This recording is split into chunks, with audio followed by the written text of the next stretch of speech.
Welcome back to the Ag Bull Podcast. I have a special podcast today, and of course you can watch this on YouTube. I ask you to subscribe to the Ag Bull YouTube channel, and you could listen to this on Spotify and anywhere you hear podcasts. Now, the name of this company and the person we're talking to is the NoBullAg.com. Susan, David, welcome to the show. Hi, thanks for having me. Well, happy Friday, crazy week in the markets. I know you and I had spoke a few weeks ago, and the world's changed a lot since then. And it's my understanding you got an interesting background, and I've been wanting to talk to you for weeks and months. I've listened to you on a couple other podcasts, and I wanted to talk to you about, number one, yourself, which you could talk about that for hours, but then two, about this big summit you have coming up. So we'll start with yourself and your history in agriculture and your background. All right. Floor is yours. So I've spent the majority of my professional career in cash grain merchandising, specifically in the St. Louis area. So I worked at ADM and then Consolidated Grain and Barge, both Mississippi River locations.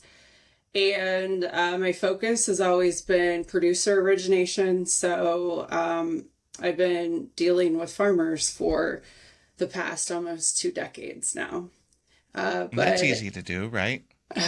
Yeah, they always want to sell. They always want to protect. They're sure, never doubting anything. Yeah, it's been it's kind of an evolving thing, because I tell people that I used to be nice, and that was it. When you first get into merchandising and you first start to talk to farmers, it's kind of it's an overwhelming thing, I guess, especially for a female too, kind of an overwhelming thing, especially at bigger facilities. And, you're always, the thought is that you're always expected to have the answer, what the market, why the market did what it did, and then especially what it's going to do. So just learning to navigate some of those things, but I have a rather strong personality, and I've developed relatively thick skin over the years.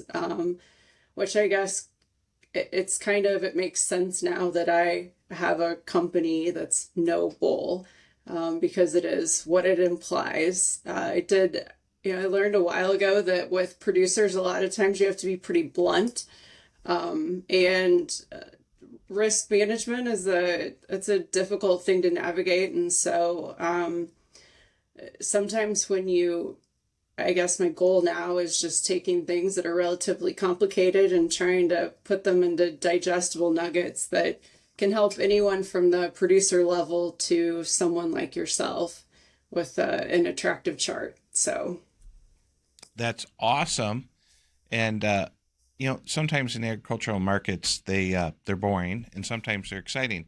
We are by far in one of the most dynamic, I would feel the end of one of the most dynamic moves in history, but yet the hits just keep playing. This week was an example of that, and someone might listen to this podcast months from now and not realize what week it was or what day it was. But if you're involved in any aspect of agriculture, things have been wild. Now, that's from the price standpoint.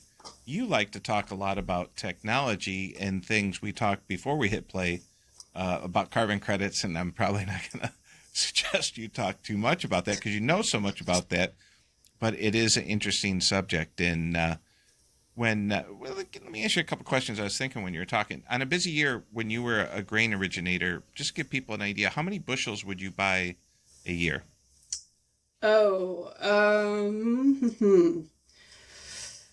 Let's see, probably 15 million plus producer bushels. So it's the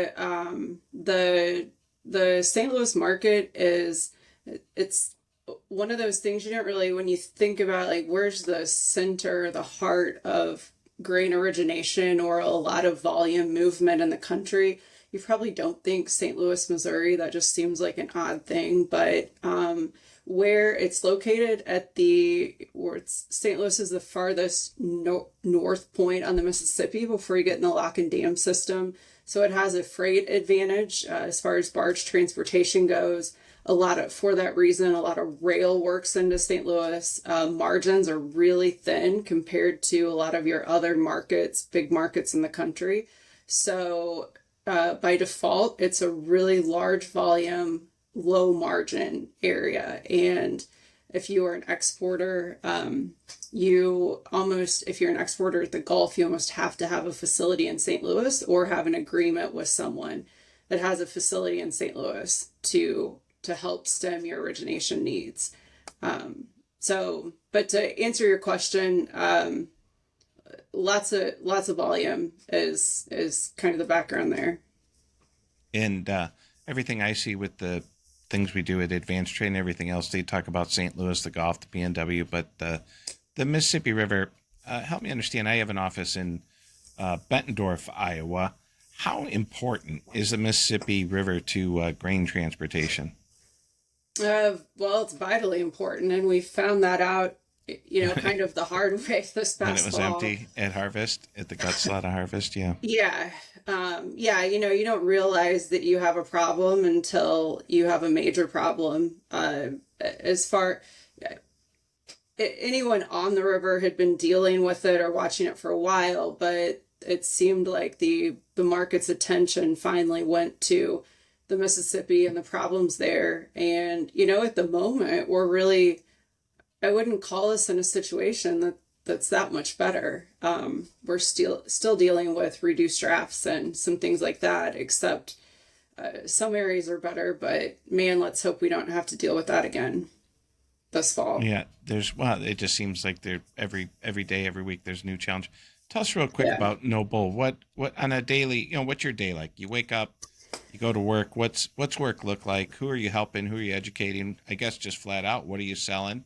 Right, everyone's probably selling something or providing a service for something. And I know what I see coming out of Noble, I definitely like. Yeah, so my subscription service, it's an email subscription service via Substack, and I generally do 3 updates a week. I tend to, what are the handful of things that are the most important here? Sure, it's always fun to talk about hindsight and look back at some of the things that happened. I think my favorite write up that I do each week, I call it the Weekender, and I mean, only maybe you would say I'm a little bit crazy because I every weekend take a lot of time to look back at what happened the week prior. I always do weekly change, a table with weekly changes. Sometimes I'll do monthly too, and then year to date. But it just helps put a lot of things in perspective with all major commodities and then looking at some of the macro stuff too. But,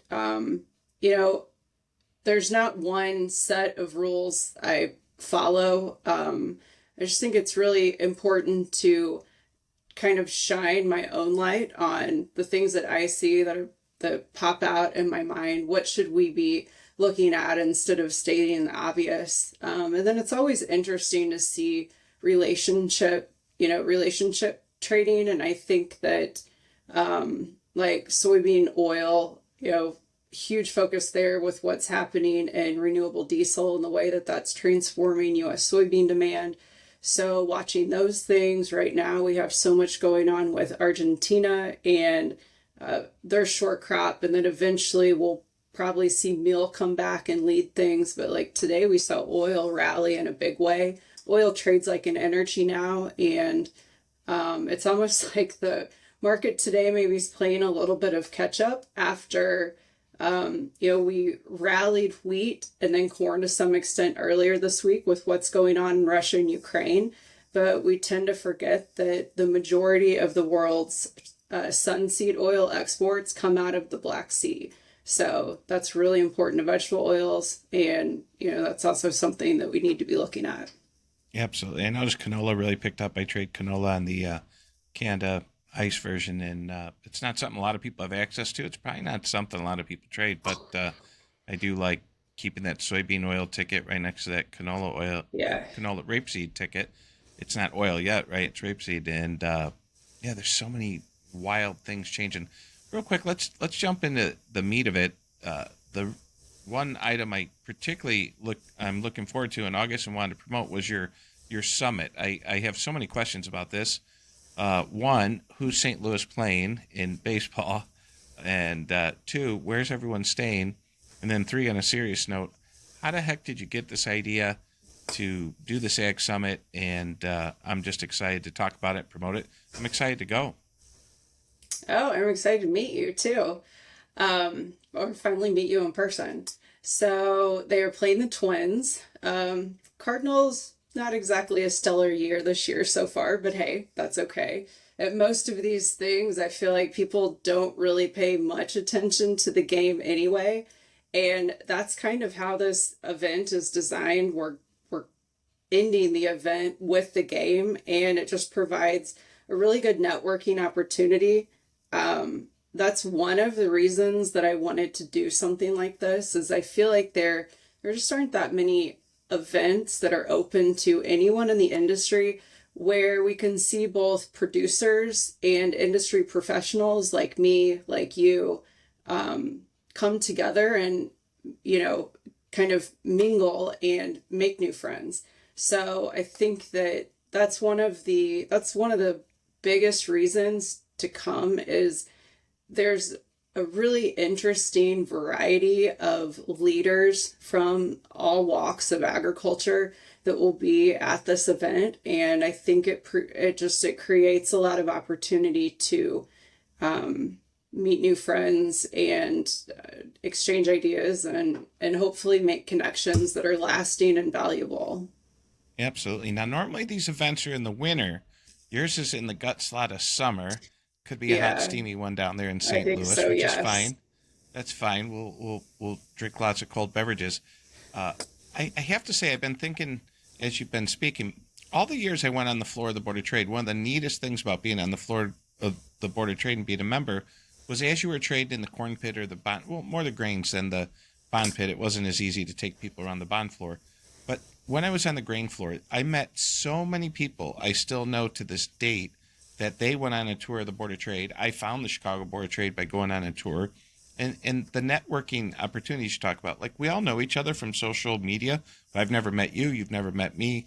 A lot of the people that are, I believe, are sponsoring and associated with the group, I know them all from the industry, but some of these people I haven't seen in 5 years, and some I think I know, and I don't. I've never met them. They're just a friend on LinkedIn and Facebook. And social media is interesting because it makes you think you're popular by likes, and the crazier stuff you post, you can, I guess, become popular. But in reality, uh, you know, if social media didn't tell someone it was your friend's birthday, you might forget, right? So how well do you really know people? And I personally think you're on the right track because after COVID, I think people want to do business with people again. And although we're all working from home or remote office or something, or some people, left Illinois and moved to other states, and it's interesting. But I think we still want to do business with each other. What do you think? Yeah, I think so too. And, going back to you were asking about volumes in my previous life and that kind of thing. And I've always believed that this is a people business. And when I was in merchandising, I made it a point to get out and meet my producers. Being in St. Louis, it was traveled long distances to get to St. Louis. So a lot of my customers might be 2 hours away or more than that, but I always made it a point to face interact or plan dinners and things where I get to meet and see a lot of people and have that personal connection. And that's definitely the thing that I'm looking forward to the most about this is putting the actual face with the name. I live an hour south of St. Louis, so that's why I decided to. And St. Louis is a central location, home to a lot of major agribusinesses. So decided that would host the event downtown St. Louis. The meeting portion itself is at Ballpark Village. Have you been to Ballpark Village by chance? I don't Adjacent think I have. to. I don't think I have. So it's if you've been to a Cardinals game, or for anyone that's been to a St. Louis Cardinals game, it's a large Can I bar tell you the last restaurant. time I was at a St. Louis Cardinals game? It Was was it in Ozzie the old? Guillen Oh, retirement weekend. okay. Well, It's been a while. yeah. Um, So it's in the meeting itself is inside Ballpark Village, which is a large bar and restaurant entertainment venue that's just right across the street from Busch Stadium. So we're actually having the meeting in the ground floor. They're shutting the place down for us on Thursday the 3rd during the day. It's on the ground floor of this massive bar restaurant area with a stage, and we have a 65-foot screen. So we will spend the day there. Doors open at 8 with a breakfast provided. We'll start the meeting at 9. We have 4 different sessions, so the meeting is busted into 4 different parts. The first session is a focus on carbon. So we have someone from Cargill's Region Connect, Corteva, and then also Bayer participating in the panel. So these are PhD scientists that are going to help us understand what is carbon, what is, what's all the hype about, how is it here to stay, that kind of thing. I have so many questions because just like you and I had discussed earlier, we hear a lot about it, but aside from the hype of everyone going carbon neutral and those sorts of things, I really don't know the mechanics of it and what type of opportunities are available for producers. And the unique thing about me having a conference, it's called Noble for a reason. And I think that it's time to ask the hard questions too, because a lot of producers have the concern there's these things that they could be doing, so no-till or strip-till, but are the payments enough to actually offset the added cost? In a lot of cases, I think that answer is no. And then for the guy that's been practicing no-till or strip-till for a long time, does he qualify? Because I think in some cases, no. If you're already participating in these things that are better for the environment or better for the soil, I'm not sure that you qualify for some of these programs. And so that's where a lot of this, a lot of the kind of anti-carbon anything stance comes from. So it's important to ask those questions. Right. I would say 0 out of 10 of my knowledge of carbon, I'm just a shade above 0. That's Yeah, what I know about. It's just not part of my world. I hear it. It's fancy talk. It's maybe where I was 2 years ago when I heard AI. I just didn't think it'd be part of my world. And then, this video here in an hour will be edited by AI. And I don't know how it happens. It just happens, right? And that's probably how carbon's going to affect agriculture. One day we didn't know a lot about it, and then we just start to just becomes part of our day, right? Yeah, I think the big misconception would be that it's just a fad and it's going away. But we have seen major announcements here just in the past week or so. We've seen a handful. Cargill, ADM, CGB. I think that we're going that direction, and eventually we're going to see it become pretty common practice where bushels that have a proven lower carbon intensity are going to command a premium. So I think it's becoming a part of everyday life more and more. Even I saw a screenshot from an Amex website the other day where it looks like American Express. They're going to tell you how many emissions or I guess how many tons of carbon you've released into the atmosphere as a result of your purchases. So it's here. I noticed on my United app I have a carbon Yeah. score of what carbon is used to fly my little butt back and forth all over the United States. So you gotta have Yeah. something. Yeah, that's interesting Yeah. because I think, I think so few people talk about this. So we're gonna learn about that. That's August yes. 2nd and 3rd. That is it a 2-day learning session or just a 1-day Uh, learning session? August 3rd is where the sessions and things take place. August 2nd, there's a welcome reception for anyone that's coming in early and would like to have a bite or a drink the night before. And what day is the ball game? It is, we will end on the 3rd with the game. Awesome. Sounds like a great event. I know I'll be there unless we're going limit up or limit down every day, which actually is possible. Sounds like a lot of industry people will be there. What else can you tell us about the event before we end this little podcast? And how did you? I guess the question. I don't know if I did ask you, how did you come up with this idea? And you said, the word networking pops up a lot, that you really wanted to get people back together with people. But what, you just like, hey, we got to do this. And then you started booking stuff. Yeah, that's kind of how it went. You So, swept that Amex card. Then Amex told everyone what your carbon credit score was. And they said, it's going to be a hell of an event because we're booking all types of stuff. Well, I think that's awesome. This should be an awesome event. A couple questions. Will it be recorded? Will it be virtual? Can people, if they can't make it, will there be a recording of it? What do you got going there? um, at this point, it's just in person, but I guess you bring up a good question. So that might be something that I need to check into. Yeah, well, and you're also trying to get people together, so maybe don't record it. If you want people to truly be at the event, don't record it and say, "Yeah, I was there." It'll be like the concerts. I had a chance to Yeah. go to the Grateful Dead concert the day before Jerry Garcia died in Chicago. I didn't go. Yeah, so I guess if you didn't go, you didn't go. You weren't there. You can just listen to the recordings from here on out. But yeah, I'm super excited about it, and it should be a great event. Anything else you want to say before we wrap it up? Yeah, so carbon is just the first session. Second We session, got we're going to more, do, but wait, there's more. yeah, focus on renewable fuels. So Jeff Cooper with Renewable Fuels Association will be there. We'll also have the senior vice president of CGB soy processing and the president of North Dakota soybean processors there.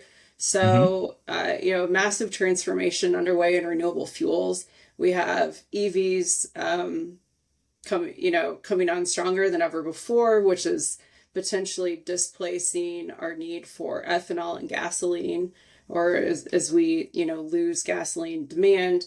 One big thing, though, we've got sustainable aviation fuel, something to talk about, where there's an opportunity that we see some of that what would have been ethanol actually going into jet fuel. So that's a big thing. And then, of course, or what I would consider one of the biggest things at the moment is the transformation that is definitely underway in the U.S. soybean industry, where we have this huge build out in crush capacity, all on the back of higher values for soybean oil, higher crush margins because of renewable diesel demand. So, Tom will be there to shed some light on what it's like to be a soybean processor in this environment and talk about that new facility that they're building in Castleton, North Dakota. So that's going to be important.